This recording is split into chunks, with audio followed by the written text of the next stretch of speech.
तो आइए अब बात करते हैं मीन राशि के जातकों के लिए कि मीन राशि के जातकों के लिए 2024 किस प्रकार का रहने वाला है।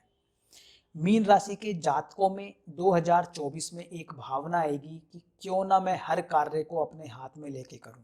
ऐसा कैसे हो सकता है कि जो मैं कार्य करूं वो ना हो, यानी कि आप अपने आप को काफ़ी ज़्यादा अहम, आप काफ़ी ज़्यादा महत्वपूर्ण मानने लग जाएंगे। महत्वपूर्ण मानने का मतलब है कि आपके अंदर एक ऐसी भावना आएगी कि नहीं, जो मैं कर रहा हूँ वो सही है, जो मैं चाहता हूँ वो इसी प्रकार से होगा, जो मैं चाहता हूँ वो उसी टाइम पर होना चाहिए। यानी कि आप काफ़ी ज़्यादा सेल्फ सेंट्रिक हो जाएंगे और आप अपनी बात को ही रखना चाहेंगे और चाहेंगे कि आपकी ही बात मानी जाए।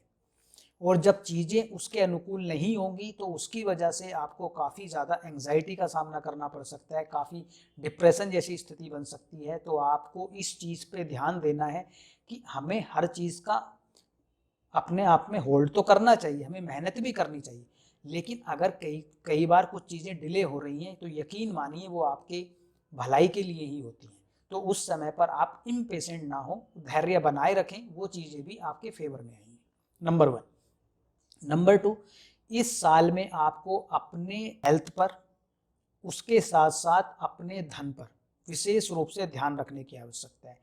अचानक से इस साल में आपके कुछ खर्चे बढ़ने वाले हैं, कुछ वेस्टफुल खर्चे भी होंगे, कुछ आपके जरूरी खर्चे भी होंगे। ऐसा हो सकता है कि इस साल में आपके संतान का विवाह होना हो, तो वो तो महत्वपूर्ण खर्चा है, वो आपको करना ही पड़ेगा।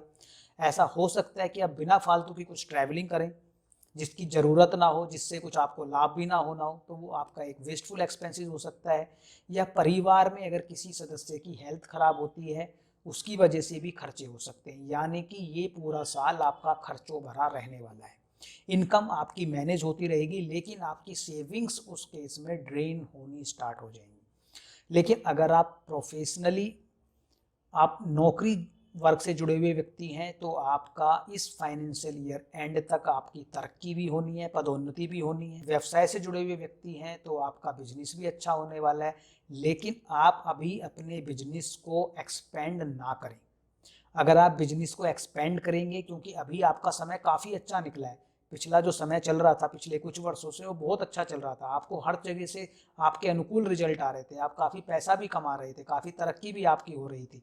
अगर आप व्यवसाय में थे तो हर तरफ से आपको, आपकी सेल्स बहुत अच्छी हो रही होगी। तो ऐसे में हम क्या करते हैं कि जल्दबाजी में अपने बिजनेस को एक्सपेंड करने लग जाते हैं। और अभी तक चूंकि बहुत अच्छा समय चल रहा था तो आप सोचेंगे भी नहीं उस दिशा में कि कुछ नेगेटिव भी हो सकता है।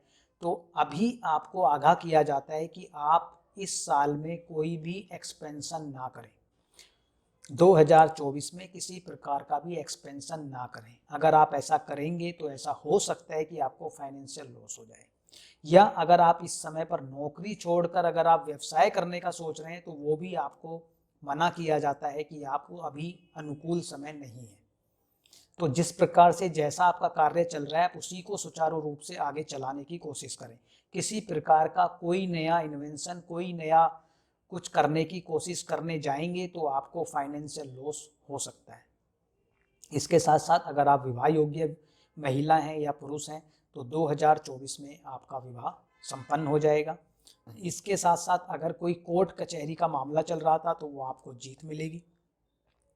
या अगर किसी प्रकार का कोई कोर्ट कचहरी का मामला नहीं था तो ऐसा हो सकता है कि इस समय पर कोई पुराना केस या कोई नया कुछ ऐसा हो जाए जिसकी वजह से आपको कोर्ट कचहरी जाना पड़े। यानी कि कुल मिला के कोर्ट कचहरी में आपको जाना पड़ सकता है। अगर पहले से चल रहा है तो वहाँ पर जीत मिल जाएगी, अगर कोई नहीं चल रहा है तो ऐसे में कुछ नया स्टार्ट हो सकता है। तो आप विशेष रूप से ध्यान रखें कि किसी भी प्रकार के लफड़े में ना पड़ें, किसी भी प्रकार के झगड़े में ना जाएं। अगर ऐसा आप करेंगे तो उसके आपको नेगेटिव रिजल्ट देखने को मिलेंगे। तो ये भी आपको ध्यान रखने की आवश्यकता है। विशेषकर जून और जुलाई के मंथ में आपको ट्रैवलिंग करते समय ध्यान रखना है कि उस समय से कोई दुर्घटना वगैरह ना हो जाए, तो वहाँ पर आपको ध्यान रखने की आवश्यकता है। तो यानी कि मीन राशि के जातकों के लिए ये मिला जुला रहने वाला है। इनिशियली आपको कुछ फाइनेंशियल गेन्स होंगे इस साल के स्टार्टिंग में, पहले हाफ को अगर हम मान के चलें। उसके साथ साथ आपको पदोन्नति भी मिलेगी, आपका बिजनेस भी एक्सपेंड हो जाएगा, लेकिन साल के एंड तक आते आते आपको फाइनेंशियल लॉसेस का भी सामना करना पड़ेगा। तो आपको विशेष रूप से अपने फाइनेंस को ध्यान रखने की आवश्यकता है। कोई भी अननेसेसरी खर्चा ना करें, बिजनेस को एक्सपेंड ना करें सेकेंड हाफ में विशेष रूप से। अगर आप जॉब छोड़ के बिजनेस करने का सोच रहे हैं तो अभी बिल्कुल भी सही समय नहीं है, ऐसा भी कोई कार्य ना करें। यानी कि कुल मिला के आपको पेशेंस रखने की आवश्यकता है। इस साल को और बेहतर बनाने के लिए आपको क्या करना है? इस साल को बेहतर बनाने के लिए अगर आप माँ काली की आराधना करते हैं, उनके किसी भी मंत्र का अगर आप डेली कम से कम 1 माला जाप करते हैं, तो जितने भी प्रकार की आपको समस्याएं जीवन में आने वाली हैं या चल रही हैं, जो स्टार्ट हुई हैं अभी फिलहाल में, उनसे आपको छुटकारा मिल जाएगा। उसके साथ साथ अगर आप महीने में कम से कम 1 बार थोड़े से काले तिल, 1 नारियल, कुछ काला कपड़ा, नीला कपड़ा, इन चीज़ों का एक इकट्ठा करके एक पोटली बना के उसको अपने सर के ऊपर से वार के अगर आप किसी बहते हुए पानी में डाल देते हैं, तो वो भी आपकी नेगेटिविटी को, जो आपके पास नेगेटिव एनर्जी आ रही है, जो इकट्ठा हो जाती है, वो कम हो जाएगी। या अगर कोई हेल्थ से जुड़ी हुई समस्याएं चल रही हैं तो उनसे निजात मिल जाएगी। तो ये था मीन राशि के जातकों के लिए कि किस प्रकार का रहेगा मीन राशि के जातकों के लिए 2024। तो हमने बात करी मेष से लेके मीन राशि के जातकों के लिए कि 2024 किस प्रकार का रहने वाला है।